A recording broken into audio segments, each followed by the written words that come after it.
मुंबई, वो शहर जहां लोग आंखों में सपने बसाए आते हैं। दिन की रोशनी और रात की चकाचौंध हमेशा ना इस शहर को जिंदा रखती है।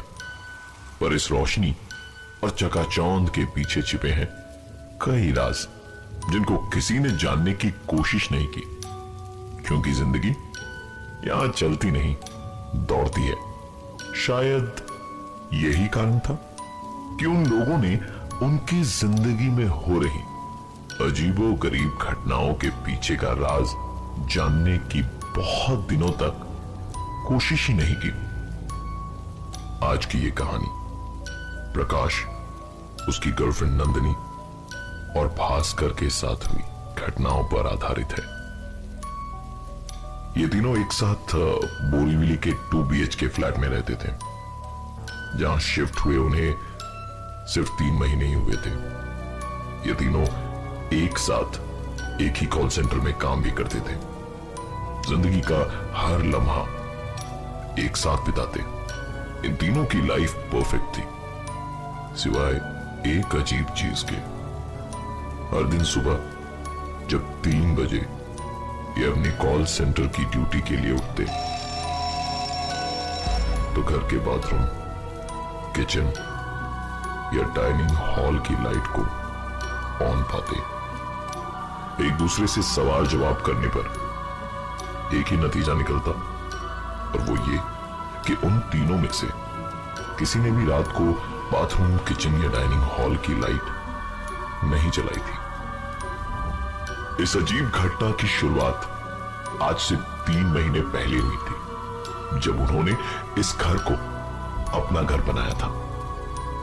इन तीनों ने इस बात को किसी के साथ भी डिस्कस नहीं किया, क्योंकि उन्हें हमेशा ये डर सताता था कि शायद उनके दोस्त उनका मजाक उड़ाना शुरू कर दे। इस कहानी की अभी तक की बातें मुझे बहुत नॉर्मल लगी, क्योंकि मैंने खुद ने अपने घर में टीवी को 3-4 बार खुद ब खुद स्टार्ट होते देखा है। शायद कोई टेक्निकल प्रॉब्लम हो, लेकिन अगर हम प्रकाश, नंदिनी और भास्कर की कहानी की बात करें तो घटनाएं सिर्फ लाइट के ऑन रहने तक सीमित नहीं रही, क्योंकि धीरे धीरे एक के बाद एक अजीबो गरीब घटनाओं ने उनके दिमाग में कई सवाल खड़े कर दिए। मुंबई के बोरीवली इलाके में 2 BHK का फ्लैट, जिसमें प्रकाश, उसकी गर्लफ्रेंड नंदिनी और भास्कर 3 महीने से रह रहे थे। हर सुबह 3 बजे जब वो कॉल सेंटर की ड्यूटी के लिए उठते, तो बाथरूम, किचन या डाइनिंग हॉल की लाइट्स स्विच ऑन पाते। इस घटना का जवाब उन तीनों में से किसी के पास नहीं था। शाम करीबन 5 बजे ये तीनों अपने काम से लौटते थे, और शाम ठीक 6 बजे घर का काम करने वाली बाई भी पहुंच जाती। कभी कभार इस बाई के साथ उसका बच्चा भी आता, जो पूरे घर में खेलता रहता और उनके सामानों से छेड़छाड़ करता रहता। मुंबई शहर में बाई मिलना बहुत मुश्किल है, और इसलिए शायद वो बाई के इस बच्चे के सारे नखरों से परेशान होते हुए भी अपनी तरफ से कोई आपत्ति नहीं जताते थे। एक दिन तो हद ही हो गई। प्रकाश और नंदिनी जब घर लौटे तो पाया कि बाई का बेटा उनके घर के ड्राइंग रूम में खेल रहा है। उन्हें लगा शायद बाई उस दिन जल्दी काम पर आ गई, लेकिन आश्चर्य की बात तो ये थी कि बाई उन्हें सारे घर में कहीं भी नजर नहीं आई। उन्हें लगा शायद अपने बच्चे को उनके घर पर खेलने के लिए छोड़कर बाई बगल वाले शर्मा जी के यहां काम करने चली गई होगी। प्रकाश बहुत ही गुस्से में था आज, क्योंकि काम वाली बाई के रहते उसके बेटे का आना और उसके घर में खेलना तो ठीक था, लेकिन बाई अपने बेटे को यूं उनके घर में छोड़कर किसी दूसरे के घर में काम करने जाए, ये उन्हें मुनासिब नहीं लगा। करीबन 1 घंटे इंतजार करने के बाद प्रकाश और नंदिनी बगल वाले शर्मा जी के घर गए काम वाली बाई के बारे में पता लगाने। शर्मा जी का जवाब सुन दोनों हक्के बक्के रह गए, क्योंकि शर्मा जी के अनुसार काम वाली बाई तो आज आई ही नहीं थी। एक अजीब सी कश्मकश में दोनों अपने दिमाग में सवालों की लड़ी लिए वापस अपने घर की ओर लौटे, लेकिन इस बार आश्चर्यजनक रूप से पूरे घर में वो बच्चा उन्हें कहीं भी नजर नहीं आया। दोनों के मन में कई सवाल उठ रहे थे, पर उन्हें पार्टी के लिए देर हो रही थी, इसलिए ज्यादा सोचे बिना तैयार होकर पार्टी के लिए निकल पड़े। रात करीबन 8 बजे ओवरटाइम करने के बाद भास्कर घर लौटा और उसे इस पूरे इंसिडेंट के बारे में कुछ भी पता नहीं था। आपको क्या लगता है, घर लौटने के बाद भास्कर ने क्या देखा होगा? प्रकाश और नंदिनी ने अपने घर में काफी अजीबोगरीब चीज नोटिस करने के बाद सब कुछ पीछे छोड़ शाम की पार्टी के लिए अपने घर से निकल पड़े। ओवरटाइम करने के बाद भास्कर करीबन 8 बजे रात को अपने घर पहुंचा। भास्कर ने घर का दरवाजा खोला तो पाया कि हमेशा की तरह बाथरूम की लाइट जली हुई थी। उसने लाइट स्विच ऑफ करना जरूरी नहीं समझा, क्योंकि उसे तभी नहाने भी जाना था। रूम में एंटर करके भास्कर ने अलमारी खोल अपना टॉवल निकाला और बाथरूम की ओर चल पड़ा। भास्कर ने जैसे ही बाथरूम का दरवाजा खोला, उसके पैरों तले जमीन खिसक चुकी थी। बाथरूम के फर्श और दीवार पर सिर्फ खून ही खून के धब्बे थे। डरे हुए भास्कर ने तुरंत बाथरूम का दरवाजा बंद करा और डर के मारे वो मेन डोर की ओर भागा। अचानक उसके भागते हुए कदम एक आवाज को सुनकर रुक गए। ये आवाज भास्कर के कमरे से आ रही थी।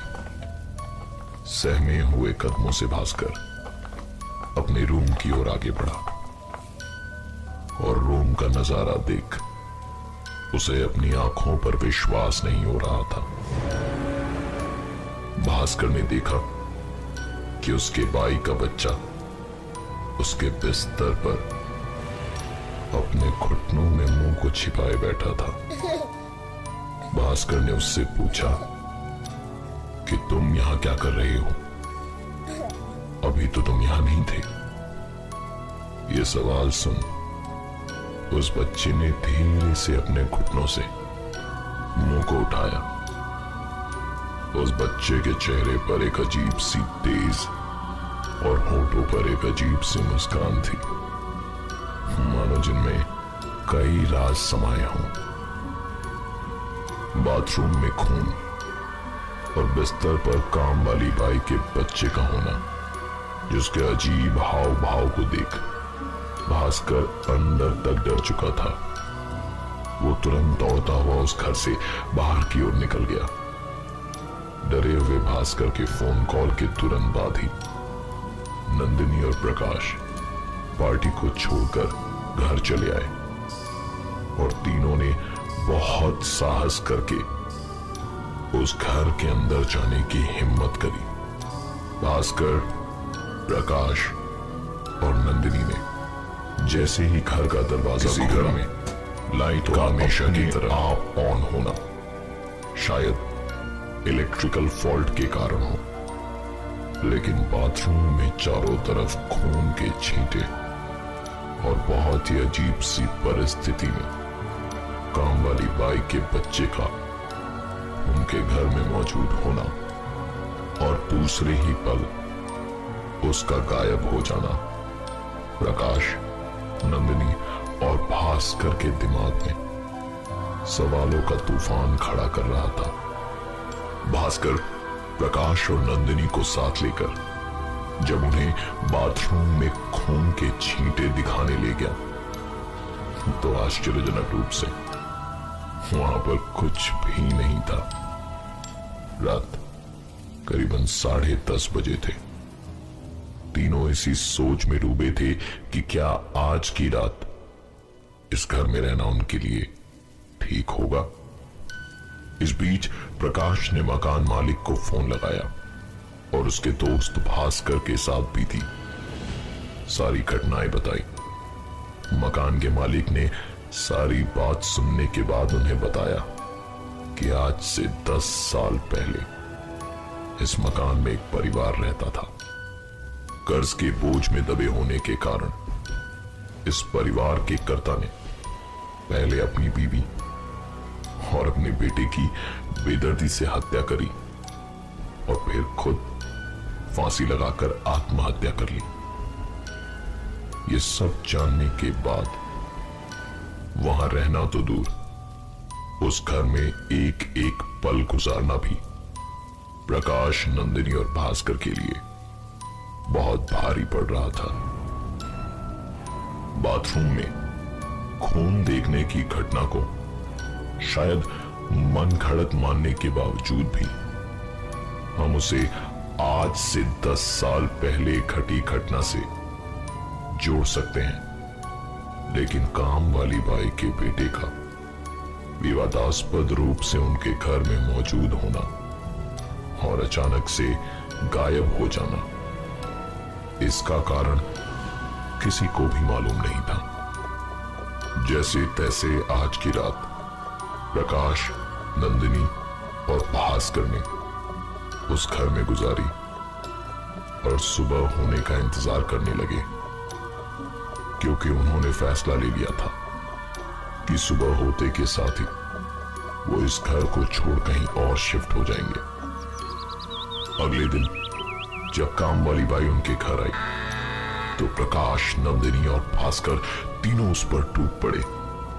एक के बाद एक सवालों की बौछार करने लगे, उसके बेटे की अजीबोगरीब हरकतों पर और विवादास्पद स्थिति में उसके बेटे की मौजूदगी पर।